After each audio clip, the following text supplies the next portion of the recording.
Good morning all of you. Welcome to Amrit Gyan. आइए आज हम स्टार्ट करते हैं केमिस्ट्री के टॉप 30 क्वेश्चंस को, जो कि आपके मेडिकल एंट्रेंस एग्जाम्स के लिए बहुत ही इम्पोर्टेंट हैं। तो आइए आज हम स्टार्ट करते हैं। पहला क्वेश्चन इस सेशन का, आज के सेशन का पहला क्वेश्चन है, विच of the following is A radio active element. यानी निम्न में से कौन सा एक रेडियोधर्मी तत्व है। देखिएगा, रेडियो एक्टिव एलिमेंट्स क्या होते हैं। Option number A carbon, B uranium, C oxygen and D hydrogen. ठीक है, ये क्या है, रेडियो एक्टिव एलिमेंट्स पूछा गया है इसमें से। ठीक है, तो कार्बन, ऑक्सीजन और हाइड्रोजन ये तीनों रेडियो एक्टिव नहीं है। बाकी ऑप्शन नंबर बी यूरेनियम, यानी इसको यू से लिखा जाता है, और यूरेनियम एक रेडियो एक्टिव एलिमेंट्स है और ये एफ ब्लॉक में पाया जाता है।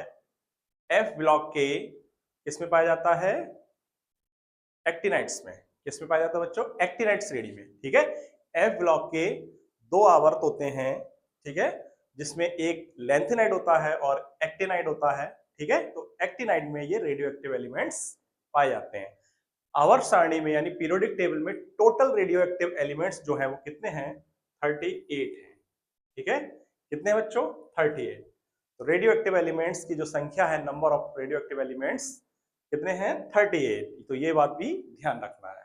ठीक है, तो यूरेनियम एक रेडियो एक्टिव एलिमेंट है। ये हाईली रेडियो एक्टिव होता है, ये सबसे अधिक रेडियोधर्मी पदार्थ है। ठीक है, ये बात ध्यान रखना। Question number 2, what is the chemical symbol for copper. निम्न में से तांबे का रासायनिक प्रतीक क्या है। यानी तांबा जो है किससे लिखा जाता है। देखिए, CO, B option, A option CO, B Cu और सी Cr और डी C। ठीक है, तो ऑप्शन नंबर ए CO जो दे रखा है ये कोबाल्ट होता है। क्या होता है बच्चों, कोबाल्ट होता है। इसे हम कोबाल्ट से लिखते हैं। ठीक है, और सेकेंड ऑप्शन Cu ये हमारा कॉपर है। क्या है बच्चों, कॉपर है। और Cr ये क्रोमियम होता है। क्या होता है बच्चों, क्रोमियम होता है। और C ये कार्बन है। ठीक है, तो ये हमारे चारों एलिमेंट्स के नाम हो गए। पहला CO cobalt, B Cu copper और Cr क्रोमियम और C कार्बन। ठीक है, तो इनमें से हमसे पूछा गया था कि कॉपर के लिए कौन सा एलिमेंट है, तो कॉपर के लिए Cu से लिखते हैं, CO यानी copper.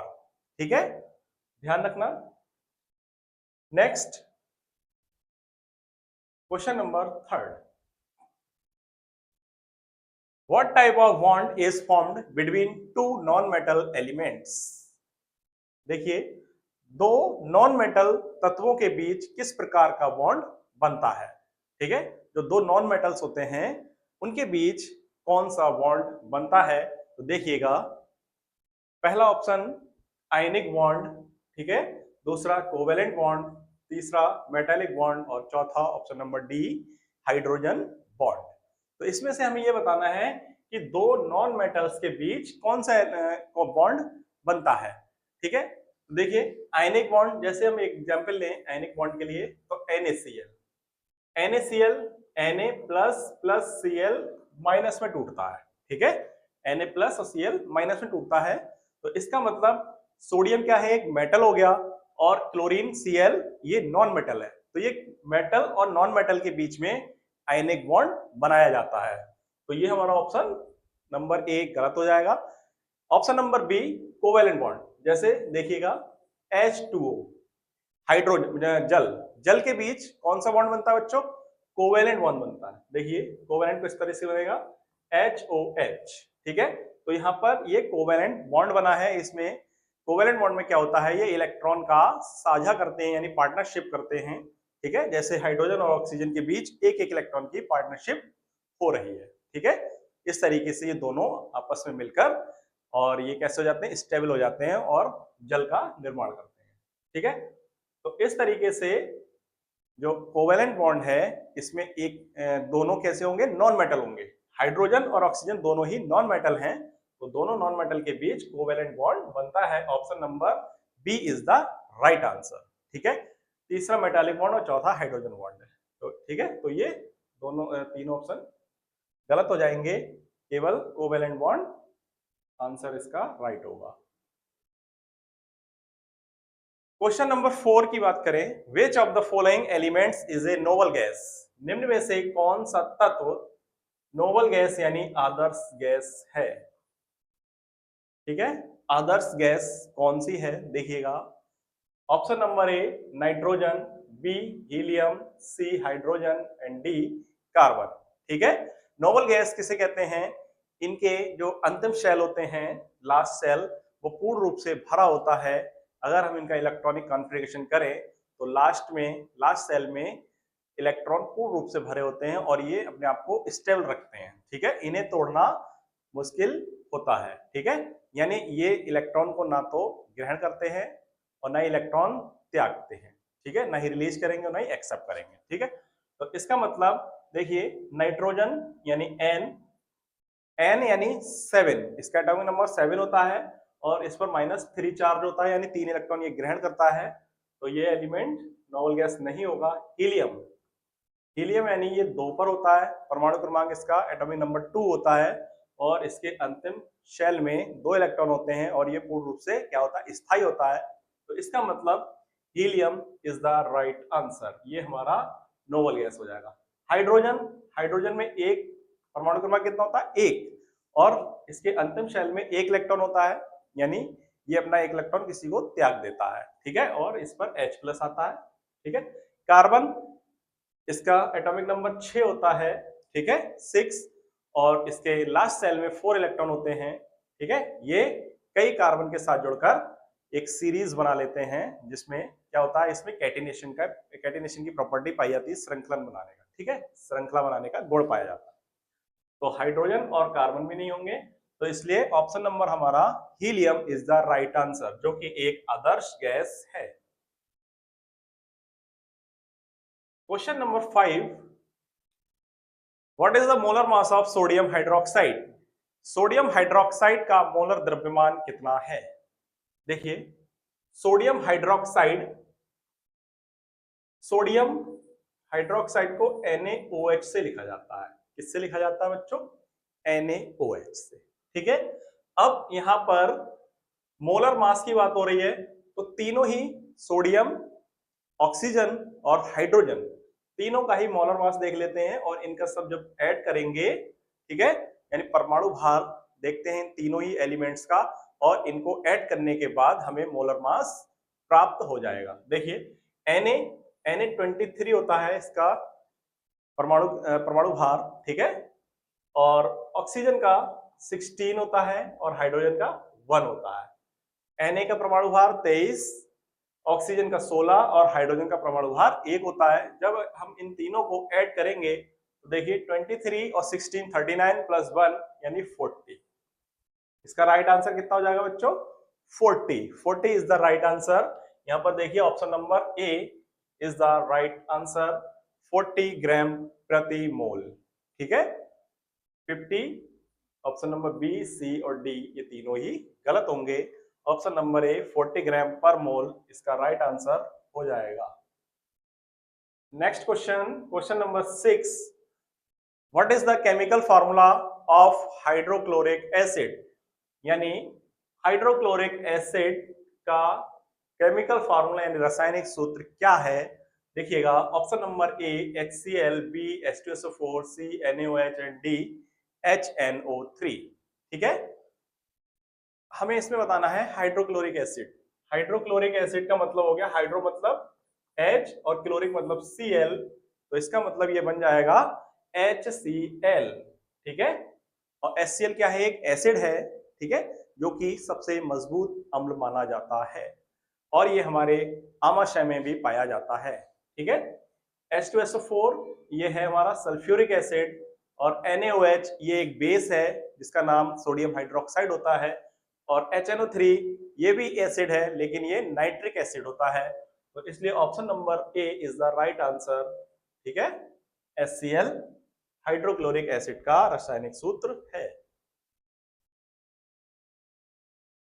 Question number 7, which of the following is the most abundant element in the earth crust?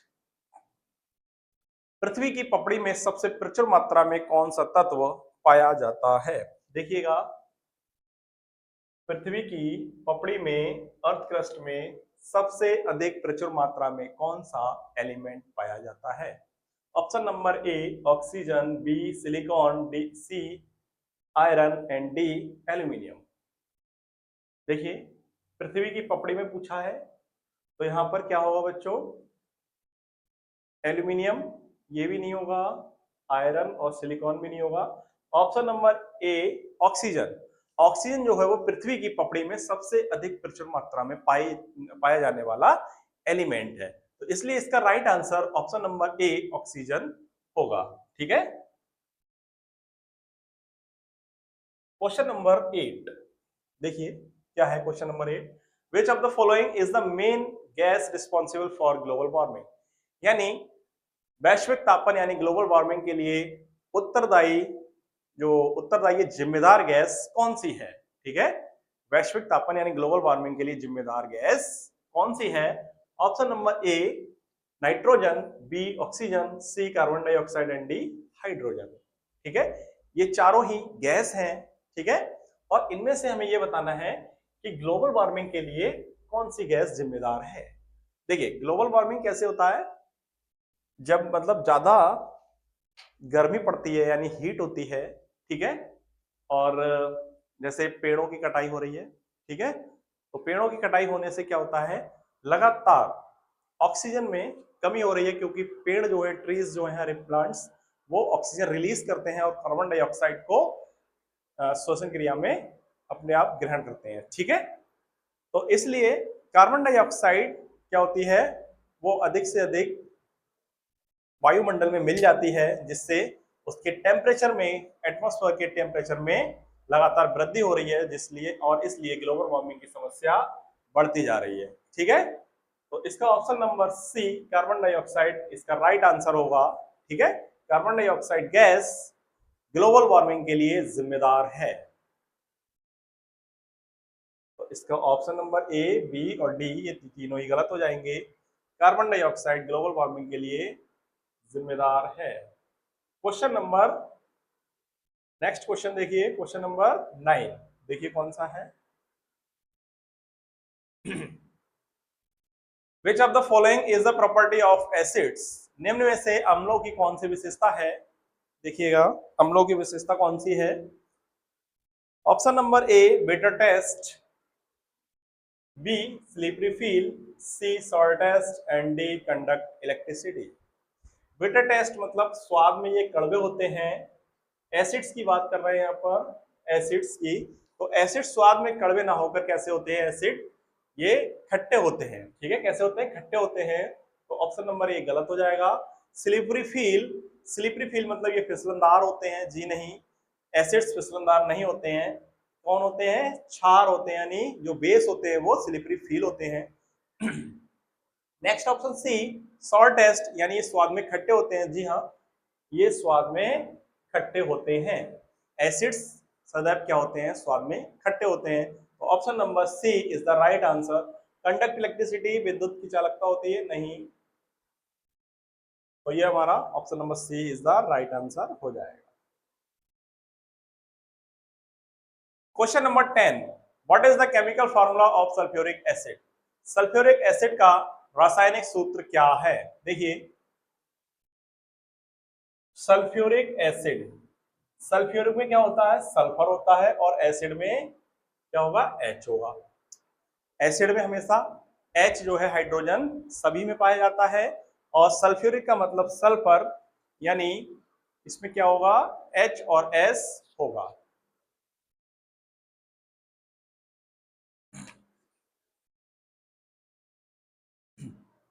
देखिए, तो option number A H2SO3, B H2SO4, C H2CO3 and D HNO3। यहाँ पर डी ऑप्शन में N है, N क्या है, एक nitrogen है, ठीक है, इसलिए ये क्या हो जाएगा, ये नाइट्रिक एसिड का फार्मूला होता है। किसका होता है बच्चों, नाइट्रिक एसिड का फार्मूला होगा। H2CO3, यहाँ पर C यानी कार्बन है, तो इसका मतलब ये कार्बोनिक एसिड हो जाएगा। कौन सा हो जाएगा बच्चों, कार्बोनिक एसिड, ठीक। H2SO4, यहाँ पर H और S, ठीक है, दोनों में ही है, A और B में, लेकिन सल्फ्यूरिक एसिड क्या होता है, वो सल्फेट होता है, हाइड्रोजन और सल्फेट से मिलकर बना होता है सल्फ्यूरिक एसिड। तो सल्फेट का जो फार्मूला होता है वो SO4 होता है, ठीक है। SO4 के कारण बी ऑप्शन हमारा राइट हो जाएगा, H2SO4, यही हमारा सल्फ्यूरिक एसिड का फार्मूला हो जाएगा, और H2SO3 ये फार्मूला नहीं होगा, ठीक है बच्चों। तो H2SO3 ये कुछ भी नहीं होता, ये फार्मूला नहीं होगा। H2SO4 ये सल्फ्यूरिक एसिड है, और H2CO3 कार्बोनिक एसिड होता है, और HNO3 नाइट्रिक एसिड होता है, ठीक है। तो इसलिए right answer option number B, sulphuric अम्ल का रासायनिक सूत्र H2SO4 होगा। Question number 11, which of the following is a noble gas, निम्न में से कौन सी गैस नोबल गैस है। नोबल गैस का मतलब अक्रिय गैस या आदर्श गैस होता है। नोबल गैस का मतलब क्या होता है बच्चों, अक्रिय गैस या आदर्श गैस होता है।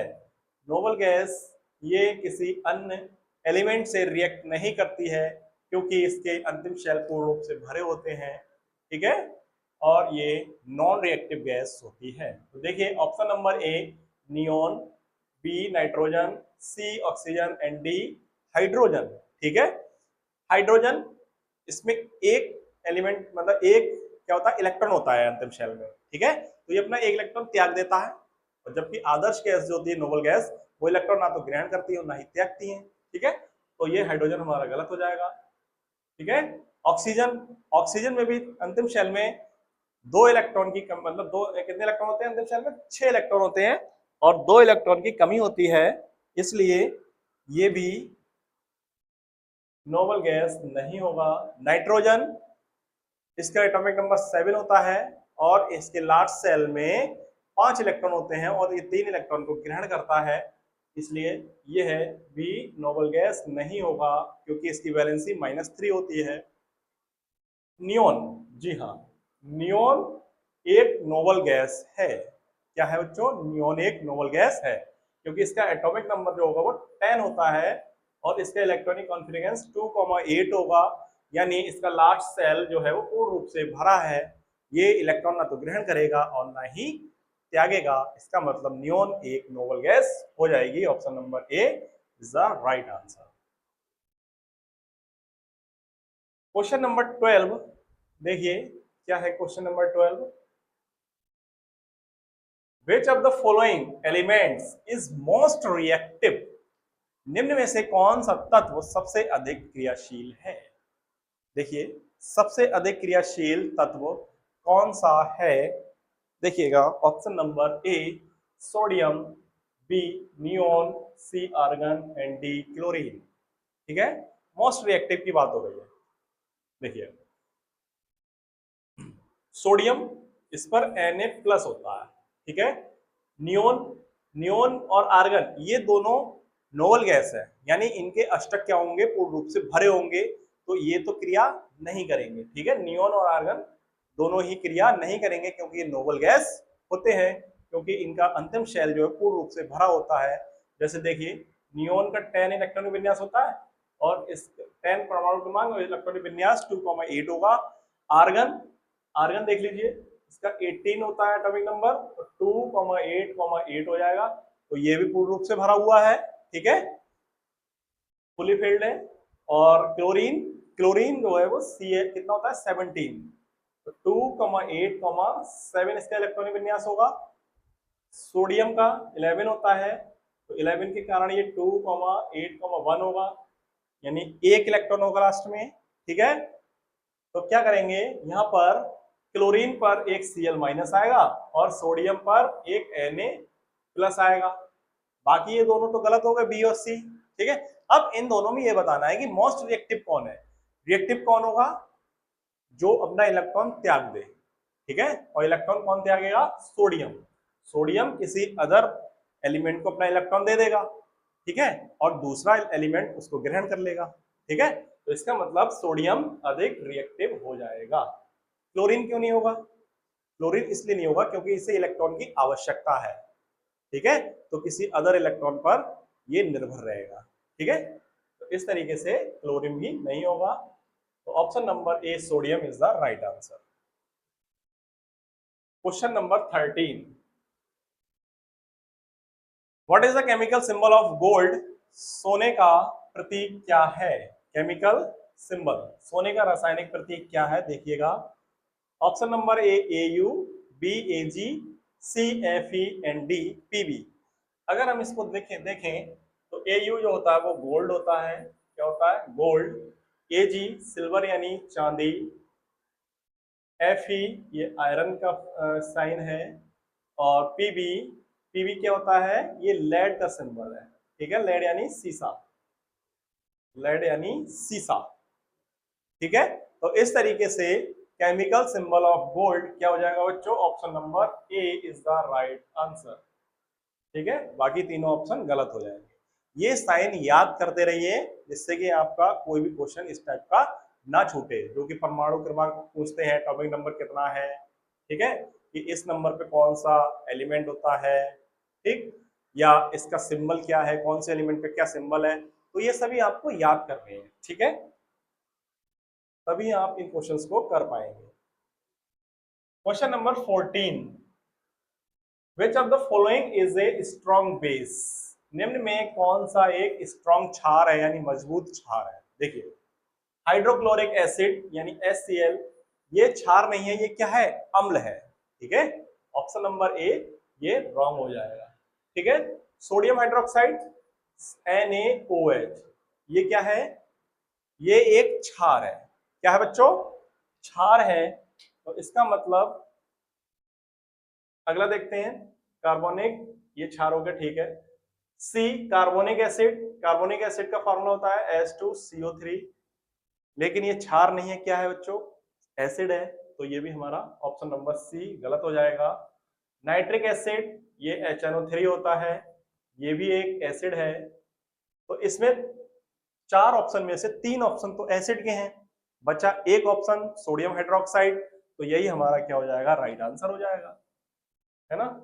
तो स्ट्रॉन्ग बेस क्या हो जाएगा? NaOH होगा, क्योंकि इसमें एक OH माइनस है, ठीक है। स्ट्रॉन्ग क्यों है? इसमें एक Na प्लस OH माइनस, एक OH माइनस आयन होने के कारण, एक हाइड्रोक्सिल आयन होने के कारण यह एक स्ट्रॉन्ग बेस माना जाता है, ठीक है बच्चों। तो option number B is the right answer, ठीक है, बात समझ में आ गई बच्चों?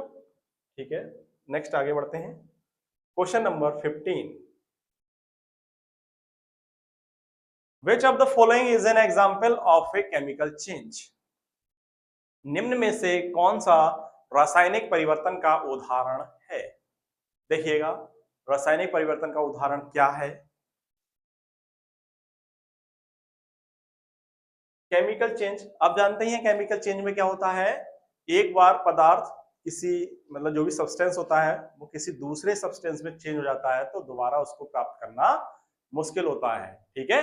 तो इस तरीके से देखते हैं, option number A melting of ice, यानी बर्फ का पिघलना। जब बर्फ पिघलेगी तो क्या बनेगा? जल बनेगा, और जल को जब हम फ्रीज कर देंगे तो पुनः वो आइस बन जाएगी। तो इसका मतलब ये हमारा फिजिकल चेंज का एग्जाम्पल हो। बॉइलिंग ऑफ वाटर, जल को उबालना। जब हम जल को उबालते हैं तो क्या बनता है बच्चों? उबालेंगे तो ये वेपर में चेंज हो जाएगा, यानी भाप में चेंज होगा, ठीक है। और जब भाप को ठंडा करेंगे यानी कंडेंसेशन करेंगे, संघनित करेंगे, तो ये पुनः वाटर में चेंज हो जाता है, और इस तरीके से ये भी फिजिकल चेंज होगा। रस्टिंग ऑफ आयरन, यानी लोहे पर जंग लगना। जब लोहे पर जंग लगेगी तो उसको दोबारा साफ लोहा नहीं बना पाते हैं, ठीक है। तो इसका मतलब रस्टिंग ऑफ आयरन इसका राइट आंसर होगा। केमिकल चेंज का राइट आंसर क्या हो जाएगा बच्चों? Rusting of iron. Dissolution of salt in water, पानी में नमक का घुलना। जब पानी में नमक घोलेंगे तो घुल जाएगा, जब उसको हम गर्म करेंगे तो जल वाष्पित हो जाएगा, यानी इवेपोरेट हो जाएगा, और उसमें क्या बचेगा, सॉल्ट बच जाएगा। ठीक है, तो समुद्री नमक बनता है, समुद्र से नमक बनता है। तो जल को क्या करते हैं, जल को समुद्र से जल निकालते हैं और उसको वाष्पित करते हैं बड़ी बड़ी मशीनों में, और पानी जो है जल वो इवेपोरेट होकर वाष्प बन जाता है और शेष उसमें नमक रह जाता है। ठीक है, तो इस प्रकार नमक प्राप्त होता है। ठीक है, तो इसका option number C chemical change का एग्जाम्पल होगा। ठीक है, लोहे पर जंग लगना। Question number 16, what is the chemical formula of ammonia. Ammonia का केमिकल फार्मूला क्या है, रासायनिक सूत्र क्या होता है, देखिएगा। अमोनिया नाइट्रोजन और हाइड्रोजन से मिलकर बनती है। अमोनिया नाइट्रोजन और हाइड्रोजन से मिलकर बनती है, और नाइट्रोजन पर माइनस के 3 चार्ज होते हैं, यानी इसका मतलब ये किसी अदर एलिमेंट से 3 इलेक्ट्रॉन को ग्रहण करेगा। और अमोनिया हाइड्रोजन से मिलकर बनती है, तो इसका मतलब ये हाइड्रोजन से 3 इलेक्ट्रॉन ग्रहण करेगा, और हाइड्रोजन पर 1 चार्ज होता है, यानी 1 ही इलेक्ट्रॉन होता है, तो ये 1 इलेक्ट्रॉन 1 हाइड्रोजन से लेगा। इसी तरीके से इसको 3 की आवश्यकता है, तो 3 हाइड्रोजन लगाने पड़ेंगे, और ये क्या बन जाएगा, NH3 बन जाएगा। ठीक है, इसका स्ट्रक्चर देखिए इस तरीके से होगा, ये इसका स्ट्रक्चर हो जाएगा। ठीक है, नाइट्रोजन से 3 हाइड्रोजन जुड़े हुए हैं। ठीक है, हाइड्रोजन की भी वैलेंसी पूर्ण हो जाएगी और नाइट्रोजन की बन जाएगी, और इस प्रकार ये क्या बना लेता है, कोवेलेंट बॉन्ड बना लेता है। ठीक है, तो बात समझ में आ गई। तो NH3 बी ऑप्शन इसका राइट आंसर हो जाएगा। ठीक, NH4 ये अमोनियम हो गया, ये N2, ये 3 ऑप्शन गलत होंगे। Question number 17, what is the main component of natural gas. प्राकृतिक गैस का मुख्य घटक क्या है, देखिएगा। Option number A methane, B ethanol, C propane and D butane. ठीक है, मीथेन, एथेनॉल, प्रोपेन और butane. Natural gas, natural gas मतलब प्राकृतिक गैस क्या है, इसके केमिकल फार्मूला देख लीजिए। मीथेन को CH4 से लिखते हैं, एथेनॉल को C2H5OH से लिखा जाता है, प्रोपेन को C3H8 से लिखा जाता है, और ब्यूटेन को C4H10 से लिखते हैं।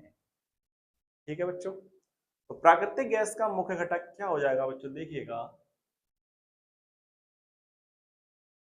Natural gas, methane. मेथेन एक नेचुरल गैस है। ठीक है, क्या है, एक मेथेन गैस नेचुरल गैस है, और इसको मार्श गैस के नाम से भी जाना जाता है। इसके नाम से जाना जाता है बच्चों, मार्श गैस के नाम से जाना जाता है। ठीक है, तो methane is the main component of natural gas. ठीक है, क्योंकि ये दलदले स्थानों पर पाई जाती है। ठीक है, नेक्स्ट क्वेश्चन नंबर 18,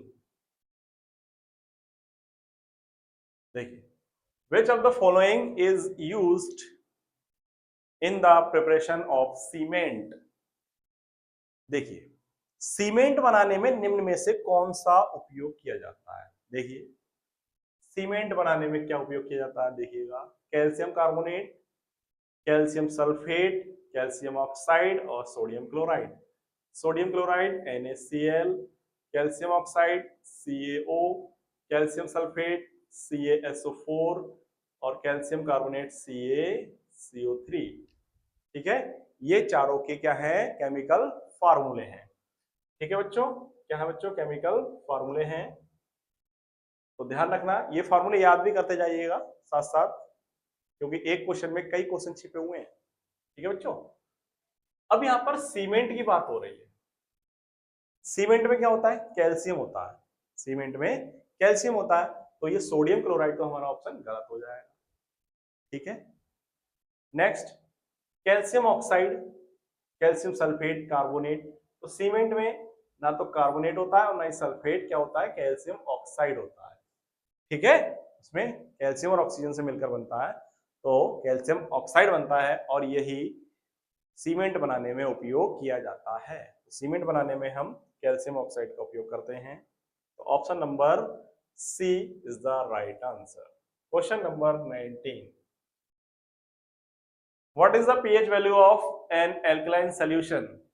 यानी एक क्षारीय घोल का जो क्षारीय विलयन है उसका पीएच मान कितना होगा। तो क्षारीय विलयन का पीएच मान कितना हो सकता है, 7 से लेके 14 के बीच में होगा, यानी 7 से अधिक और 14 से कम होगा, ठीक है। और 7 न्यूट्रल होता है और 0 से अधिक और 7 से कम ये एसिडिक होते हैं, ठीक है। तो इसमें देखिए लेस देन 7 यानी 7 से कम ये एसिड होते हैं। क्या होते हैं बच्चों, एसिड। ग्रेटर देन 7 ये बेस होते हैं यानी एल्कलाइन होते हैं। तो इसका मतलब ऑप्शन नंबर बी ये राइट हो जाएगा, ठीक है। इक्वल टू 7 ये न्यूट्रल होगा यानी उदासीन, और नन ऑफ द एबव इनमें से कोई नहीं, तो इनमें से कोई नहीं, ये ऑप्शन गलत होगा। Option number be greater than 7 यानी 7 से अधिक क्षारीय विलयन का पीएच मान होगा, ठीक है। Next question number 20, which of the following is a chemical reaction in which oxygen is added to a substance। निम्न में से कौन सी रासायनिक प्रक्रिया है जिसमें एक पदार्थ में ऑक्सीजन जोड़ी जाती है, ठीक है। निम्न में से कौन सी प्रक्रिया है जिसमें एक पदार्थ में ऑक्सीजन जोड़ी जाती है, ठीक है, यानी ऑक्सीजन से क्रिया की जाती है। किससे, ऑक्सीजन से। देखिए ऑक्सीडेशन, ऑक्सीडेशन का मतलब होता है ऑक्सीकरण, ठीक है। रिडक्शन, अपचयन, और प्रेसिपिटेशन, प्रेसिपिटेशन का मतलब होता है अवक्षेपण, और न्यूट्रलाइजेशन का मतलब होता है उदासीन, ठीक है, उदासीनीकरण, ठीक है। ऑक्सीडेशन क्या होता है, ऑक्सीकरण, ठीक है। ऑक्सीकरण में क्या होता है, किसी एलिमेंट की क्रिया हम ऑक्सीजन से कराते हैं, कोई भी कंपाउंड हो तो उसकी क्रिया जब हम ऑक्सीजन से कराएंगे तो ऑक्सीडेशन रिएक्शन कहलाएगी, ठीक है। और इसी में ऑक्सीजन को जोड़ा जाता है, ठीक है। जब ऑक्सीजन को जोड़ेंगे तभी तो ऑक्सीजन से क्रिया होगी। तो इसका मतलब राइट आंसर क्या हो जाएगा बच्चों, ऑप्शन नंबर ए ऑक्सीडेशन इसका राइट आंसर हो जाएगा। रिडक्शन, अपचयन, अपचयन में क्या होता है, ये हाइड्रोजन से क्रिया होती है, ठीक है। और न्यूट्रलाइजेशन यानी उदासीनीकरण, जब अम्ल क्षार की क्रिया करते हैं तो उसमें क्या होता है, एक लवण और जल बनता है और ये क्रिया न्यूट्रलाइजेशन यानी उदासीनीकरण कहलाती है, ठीक है। तो A option is the right answer. Be reduction यानी हाइड्रोजन से क्रिया होती है, ये भी गलत। न्यूट्रलाइजेशन यानी लवण और जल से, किससे, अम्ल क्षार से क्रिया करते हैं, तो ये भी गलत हो जाएगा। और प्रेसिपिटेशन यानी अवक्षेपण, अवक्षेपण की क्रिया क्या होती है, जैसे जल है, जल में कोई जैसे रेत मिला दो तो थोड़ी देर बाद क्या होता है, रेत जमीन पर बैठ जाता है, ठीक है, तो वो अवक्षेपण कहलाता है। मतलब जो अलग मटेरियल होता है वो रासायनिक क्रिया के बाद उसमें तली में बैठ जाता है, वो अवक्षेपण कहलाता है, ठीक है। Next question 21, which of the following is the correct chemical formula for methane। Methane का सही रासायनिक सूत्र क्या है, देखिएगा ऑप्शन नंबर ए CH3, ये मेथिल है। क्या है बच्चों, मेथिल, क्योंकि इसमें एक हाइड्रोजन कम है। CH4 ये मेथेन है, और हमसे मेथेन का ही सही फार्मूला पूछा गया है, तो option number B is the right answer. C2H6 ये एथेन होता है, और C3H8 ये प्रोपेन होता है, ठीक है। तो option number B CH4 is the right answer, correct chemical formula for methane, ठीक है। मेथेन को मार्स गैस कहते हैं और ये प्राकृतिक गैस का मेन कंपोनेंट भी है। Next question, which of the following is the largest organ in the human body.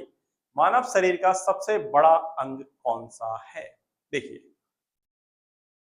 पहला ऑप्शन नंबर ए हार्ट यानी हृदय, बी लीवर यानी यकृत, सी स्किन यानी त्वचा, डी ब्रेन यानी मस्तिष्क।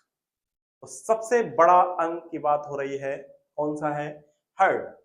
हार्ट क्या होता है, ये हमारे लंग्स के भीतर बाईं ओर पाया जाता है, ठीक है, और ये क्या करता है, हमारे ब्लड को पंपिंग करता है, ठीक है। तो इसका मतलब हार्ट एक छोटा पार्ट हो गया। लीवर, लीवर भी हमारे पेट के अंदर पाया जाता है यानी यकृत, ये भी एक छोटा पार्ट हो गया। ब्रेन, ब्रेन यानी मस्तिष्क, ये हमारे इसमें स्कल में पाया जाता है, तो ये भी एक छोटा पार्ट हो जाता है। स्किन, स्किन यानी त्वचा, ये हमारे पूरे शरीर पर पाई जाती है, ठीक है। जैसे ये पूरे शरीर जो स्किन है ये पाई जाती है, तो स्किन एक बड़ा अंग हो गया, ठीक है। तो largest organ in the human body, मानव शरीर का सबसे बड़ा अंग त्वचा कहलाएगा, ठीक है। क्या कहलाएगा? त्वचा कहलाएगा, ठीक है। Which of the following metals is used in making thermometers? निम्न में कौन से मेटल का उपयोग थर्मामीटर बनाने में किया जाता है? थर्मामीटर यानी तापमापी बनाने में किस मेटल का प्रयोग करते हैं? ऑप्शन नंबर ए लेड यानी सीसा, बी मरकरी यानी पारा, कॉपर, ठीक है, और आयरन, ठीक। लेड यानी पीबी, मरकरी यानी Hg, कॉपर यानी Cu और आयरन यानी Fe, ठीक है। ये इसके सिंबल है, केमिकल सिंबल, इनको भी याद रखना है, ठीक है। अब थर्मामीटर, थर्मामीटर यानी तापमापी, तापमापी में मरकरी का यूज करते हैं। जो पारा होता है, पारा, ठीक है, मरकरी, इसका प्रयोग थर्मामीटर बनाने के लिए किया जाता है, ठीक है। पारा से टेम्परेचर नापते हैं, ठीक है, तापमान। तो option number B is the right answer. Question number 24 देखिए, what is the chemical formula of sodium chloride, यानी सोडियम क्लोराइड का रासायनिक सूत्र क्या है? देखिए, सोडियम क्लोराइड का रासायनिक सूत्र की बात हो रही है। Option number A NaCl, B NaOH, C Na2SO4 and D Na2CO3, ठीक है।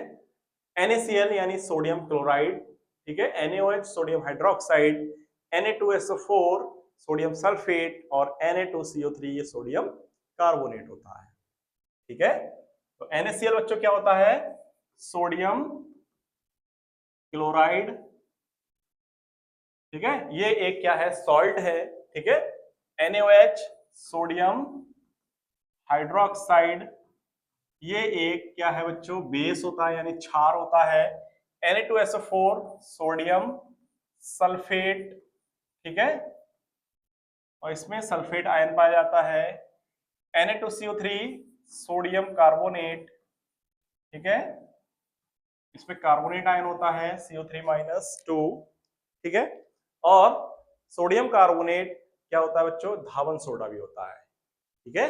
जो कपड़े धोने के लिए साबुन बनाया जाता है वो Na2CO3 का प्रयोग किया जाता है, ठीक है, धावन सोडा। तो इसका मतलब देखिए, सोडियम क्लोराइड का सही फार्मूला क्या हो जाएगा बच्चों? NaCl। Option number A is the right answer, यानी कि बी, सी और डी तीनों ही ऑप्शन गलत होंगे। NaCl सोडियम क्लोराइड का फार्मूला होगा। बाकी भी चारों ऑप्शन को याद करती रहना, क्योंकि इससे कई क्वेश्चन बन सकते हैं। जैसे सोडियम हाइड्रोक्साइड का फार्मूला NaOH होता है, सोडियम सल्फेट Na2SO4 और सोडियम कार्बोनेट Na2CO3 होता है, ठीक है। और सोडियम क्लोराइड पूछा था तो NaCl होगा।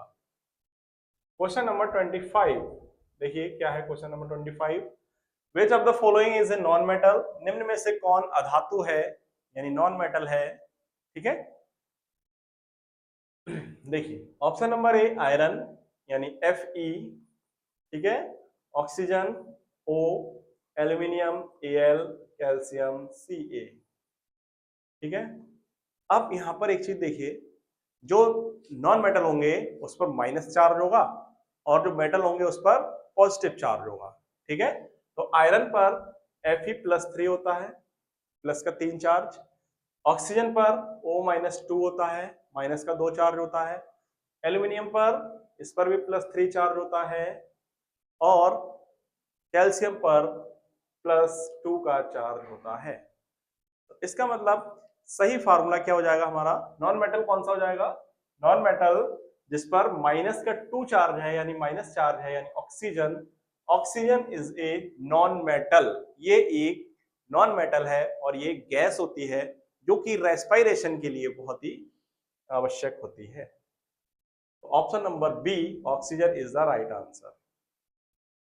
क्वेश्चन नंबर 26 देखिए, क्या है 26 क्वेश्चन?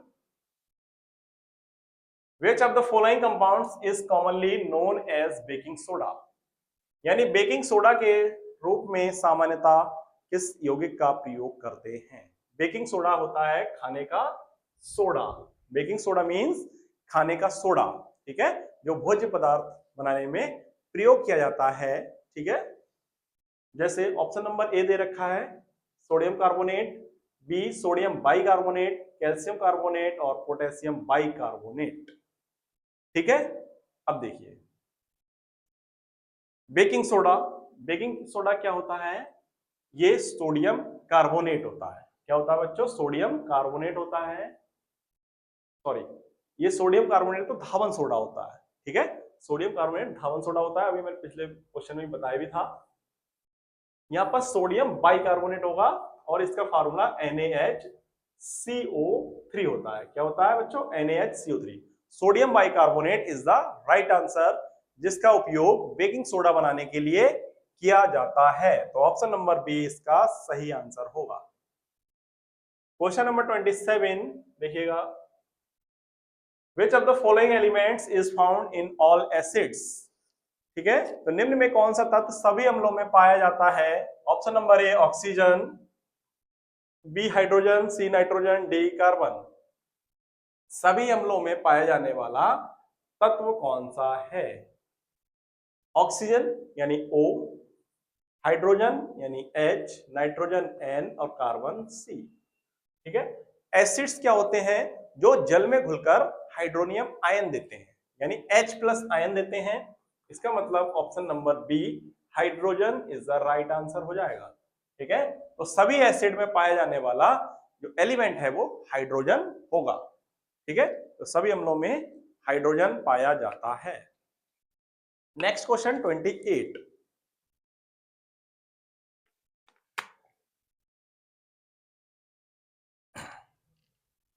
देखिए 28 क्वेश्चन क्या है,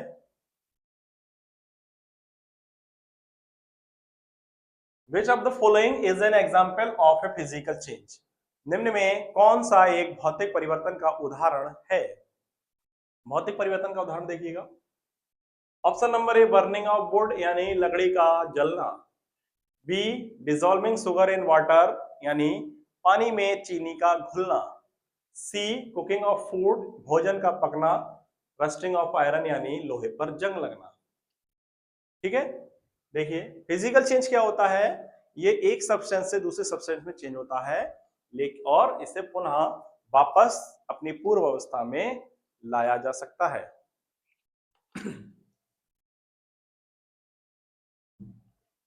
तो देखिए बर्निंग ऑफ वुड यानी लकड़ी का जलना, जब लकड़ी को जलाते हैं तो ये राख में चेंज हो जाता है और पुनः उस लकड़ी को प्राप्त नहीं किया जा सकता, तो ये केमिकल चेंज का एग्जाम्पल होगा। Next dissolving sugar in water, पानी में चीनी का घुलना। पानी में चीनी का घुलना एक भौतिक परिवर्तन का उदाहरण है, क्योंकि जब पानी को चीनी में घोलेंगे तो वो क्या बन जाएगा, एक सॉल्यूशन बनेगा जिसे शरबत के नाम से भी जानते हैं। और जब वाटर को हम गर्म करेंगे तो पुनः हम क्या प्राप्त कर सकते हैं, शुगर को प्राप्त कर सकते हैं। तो ये फिजिकल चेंज का एग्जाम्पल होगा। कुकिंग ऑफ फूड यानी भोजन का पकना, जब भोजन एक बार पक जाता है तो पुनः वापस वो कच्चे पदार्थ नहीं प्राप्त कर सकते, तो ये केमिकल चेंज एग्जाम्पल होगा। रस्टिंग ऑफ आयरन यानी लोहे पर जंग लगना, लोहे पर एक बार जंग लग जाती है तो पुनः शुद्ध रूप से उस लोहे को नहीं बनाया जा सकता, तो rusting of iron chemical change होता है। तो option number B dissolving sugar in water, पानी में चीनी का घुलना एक भौतिक परिवर्तन का उदाहरण है। क्वेश्चन नंबर 29 देखिए, what is the atomic number of carbon. Carbon का एटॉमिक नंबर क्या है, परमाणु संख्या कितनी होती है। ऑप्शन नंबर ए 6, बी 8 और सी 10 and D 12। 6 atomic number carbon का होता है और 8 ऑक्सीजन, 8 किसका होता है, ऑक्सीजन का, 10 पर नियोन होता है और 12 पर कैल्शियम होता है, ठीक है। तो यहां पर हमसे पूछा गया है atomic number of carbon, carbon का परमाणु क्रमांक कितना है। तो कार्बन का परमाणु क्रमांक कितना होगा बच्चों, 6, ठीक है। और कार्बन में श्रृंखला बनाने का एक गुण पाया जाता है, कैटिनेशन प्रॉपर्टी पाई जाती है, और इस तरीके से ये ऑर्गेनिक केमिस्ट्री का निर्माण भी होता है, ठीक है। तो ऑर्गेनिक केमिस्ट्री में कार्बन के बारे में अध्ययन किया जाता है और कार्बन का एटॉमिक नंबर 6 होगा। Option number A is the right answer. Question number 30 और this is the last question of this session. Which of the following elements is a liquid at room temperature? Room temperature पर कौन सा तत्व liquid के रूप में होता है? ठीक है, लिक्विड यानी द्रव के रूप में पाया जाता है। तो देखिए option number A mercury, B iron, C sodium and D oxygen. Mercury Hg होता है, आयरन को Fe से लिखते हैं, ये इसका सिंबल है, सोडियम Na और ऑक्सीजन को O से लिखा जाता है। ठीक है, रूम टेम्परेचर पर लिक्विड फॉर्म में कौन सा होगा? देखिए mercury, option number A mercury जो पारा होता है थर्मामीटर में यूज किया जाता है वह लिक्विड फॉर्म में पाया जाता है, तो इसलिए option number A Hg mercury is the right answer. Iron ये सॉलिड फॉर्म में होता है, सोडियम भी सॉलिड फॉर्म में होता है, ऑक्सीजन गैसेस स्टेट में होता है। ठीक है, तो राइट आंसर ए। तो ये थे आज के टॉप 30 क्वेश्चंस, ठीक है, जो कि आपके मेडिकल एंट्रेंस एग्जाम के लिए बहुत ही महत्वपूर्ण है। इन्हें आप बारी बारी से याद कीजिए। ठीक है, और अगले नेक्स्ट वीडियो में हम मिलते हैं, तब तक के लिए नमस्कार।